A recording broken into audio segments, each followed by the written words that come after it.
Shalom. First and foremost, giving our honor, glory, and worship unto Yahweh, Bahasham, Yahushai, Bahasham, Machakodash. Double honors unto the elders and the apostles of Great Millstone, and greetings and salutations unto Achim, upholding the testimony of our Lord and Savior, Yahushai, in truth and in sincerity.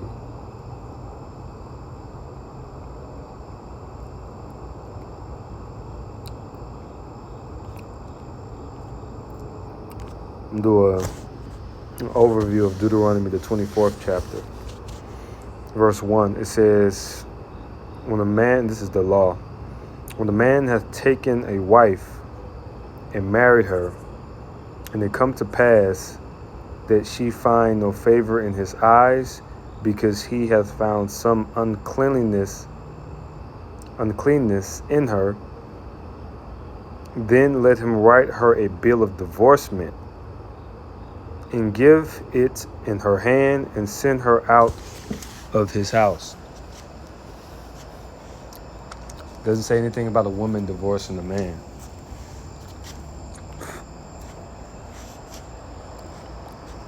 Verse 2, and when she is departed out of his house, she may go and be another man's wife. Now we know Yahushua established and gave the understanding in the law that in actuality,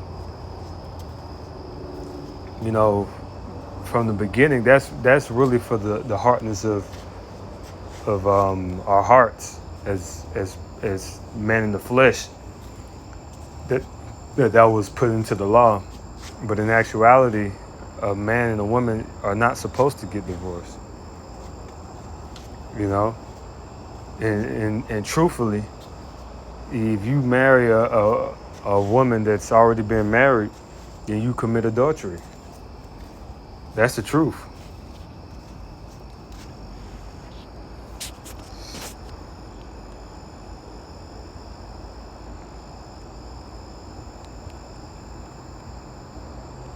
Let's get that. That's in the book of Matthew chapter 19, verse 9. And I say unto you, whosoever shall put away his wife, except it be for fornication. So that uncleanliness is truly going into fornication. You know, that's really the only way you really can put away your wife, if she commit adultery. Now the thing is, in the law, when you go into the law, if a woman commits fornication or adultery, she is supposed to be stoned to death. You know, so in actuality, that uncleanness isn't going into fornication, to be honest, because that's just something. Basically, she's wicked. But technically speaking, when we go into the law, if a woman commit fornication, she and that man are supposed to be stoned to death. It said, and shall marry another committeth adultery, and whoso marrieth her which is put away doth commit adultery.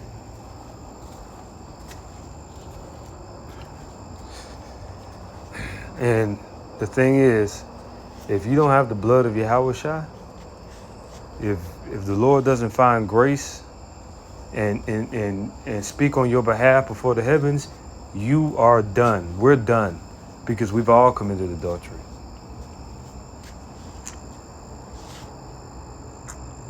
I'm not talking about sleeping with a man's wife while they're together.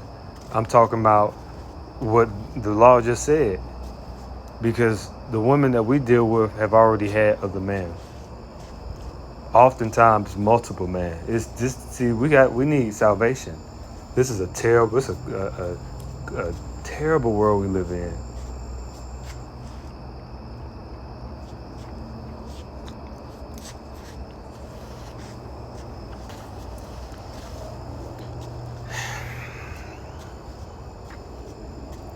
Verse 3, back in Deuteronomy 24. And if the latter husband hate her, and write her a bill of divorcement. See, that woman has demons. And giveth it in her hand, and sendeth her out of his house, or if the latter husband die, which took her to be his wife, her former husband which sent her away may not take her again to be his wife. So you're not supposed to, we had a divorce and then the woman is sleeping with other men, and you're not supposed to get back with that woman.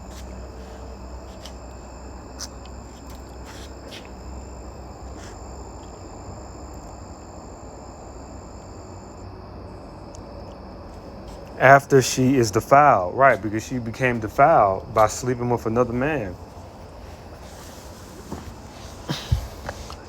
For that is abomination before Yahweh. That's an abomination. Something that we should take heed to. You know? And me personally, I made the spirit put it on me. I'm not telling other brothers to do it. A certain woman I dealt with, in the past, I made vows not to deal with them anymore. I made vows. And it hurt because I wanted to it came a time that, they wanted to get back with me. And I was like, I can't do it, because I made a vow. But the point being, I don't know where they've been. So it was the spirit, and a lot of times these women commit adultery on us while we're with them. And so the Lord puts the spirit on us, or the Lord put the spirit on the situation for you not to be with them. I'm not telling brothers to make vows like that. I'm just giving the personal testimony.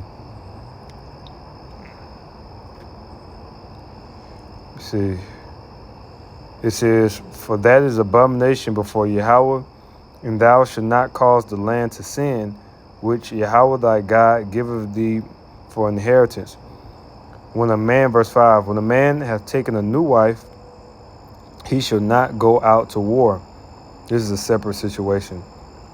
Neither shall he be charged with any business, but he shall be free at home 1 year, and shall cheer up his wife which he hath taken.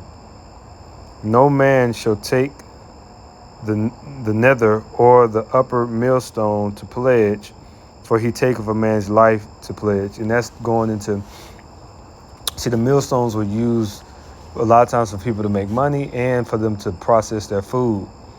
So you can't take somebody's millstone, like a millstone, where you have two. That's where you get meal, corn, and things of that nature. It's ground into meal, right? In the ancient world, you grinded your own food down. So you can't take that from somebody as a pledge, like, okay, bet, well, let me take this just to make sure we're good, and then I'll get it back later. You'll get it back later when you show yourself approved for whatever situation. No, you can't do that. It's like taking a man's car for a pledge. It's like, how's this man gonna survive? Especially, you can survive without a car, but oftentimes it's very difficult, especially if your lifestyle from getting to work, if you work on the other side of town, you have, children to pick up, things of that nature. You work to make money, you ride share, things like that, you deliveries or whatever, so that's what that's going into. I'm trying to make a comparison for you to understand.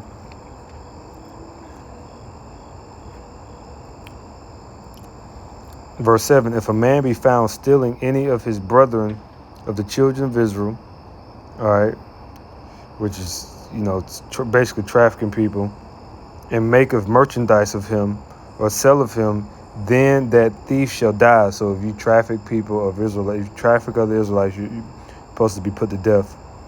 And thou shalt put evil away from among you. Take heed in the plague of leprosy, that thou observe diligently. and do according to all that the priests, the Levites, shall teach you, as I commanded them, so ye shall observe to do. Remember what Yahweh thy God did unto Miriam, which is the sister of Moses and Aaron. And by the way, after that ye were come forth out of Egypt. When thou dost lend thy brother anything, thou shalt not go into his house to fetch his pledge. So if you lend something to somebody, you're not supposed to go into their house and like, okay, well, I'm going to take this just so he'll make sure he pays me back. Verse 11, thou shalt stand abroad, and the man to whom thou dost lend shall bring out the pledge abroad unto thee. And if the man be poor, thou shalt not sleep with his pledge. In any case, thou shalt deliver him the pledge again when the sun goeth down, that he may sleep in his own raiment, and bless thee. And it shall be righteousness unto thee before Yahweh thy God.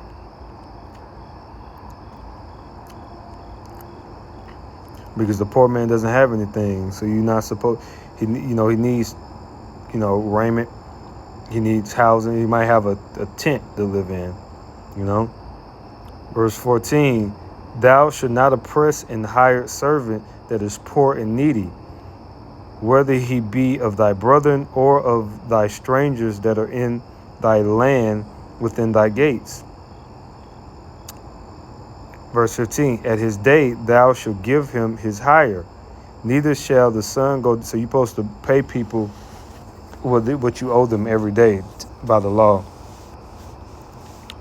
Like, we're not supposed to be getting paid, every week, bi-weekly and all this stuff. That's against the law. Neither shall the sun go down upon it, for he is poor.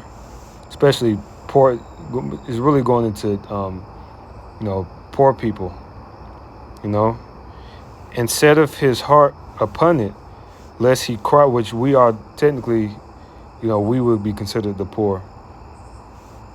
We're not absolutely destitute, but, we're not multimillionaires. We're not millionaires. Upon it, it says, lest he cry against thee upon Yahweh, and to be sin unto thee. The fathers shall not be put to death for the children, neither shall the children be put to death for the fathers. Every man shall be put to death for his own sin. Thou shalt not prevent the judgment of the stranger, nor the fatherless, nor take a widow's raiment to pledge. So you don't take a widow's raiment for a pledge, because a widow doesn't have anything. The person who's supposed to tend to her husband is dead. Verse 18, but thou shalt remember that thou was a bondman in Egypt, and Yahweh thy God redeemed thee thence. Therefore I command thee to do this thing. When thou cuttest down thine harvest in thy field, and hast forgotten a sheaf in the field, thou shalt not go again to fetch it. It shall be for the stranger, for the fatherless, and for the widow, that Yahweh thy God may bless thee in all thy work of thine hands. When thou beatest thine olive tree, thou shalt not go over the boughs again. It shall be for the stranger, for the fatherless, and for the widow. So the Lord had a welfare system, because we were an agricultural-based society. We didn't have Publix and Kroger's and Whole Foods everywhere. It was people owned several acres. Everybody houses, different families own, multitudes of acres, and they grew diverse crops. And so everywhere you went, for the most part, it was an abundance of crops. So, really, in that situation, nobody can go hungry. And you had wild fruit and vegetable trees. So it was a society where you couldn't just go hungry. especially in the well, in the winter it's possible to go hungry, but in other seasons you couldn't just go hungry.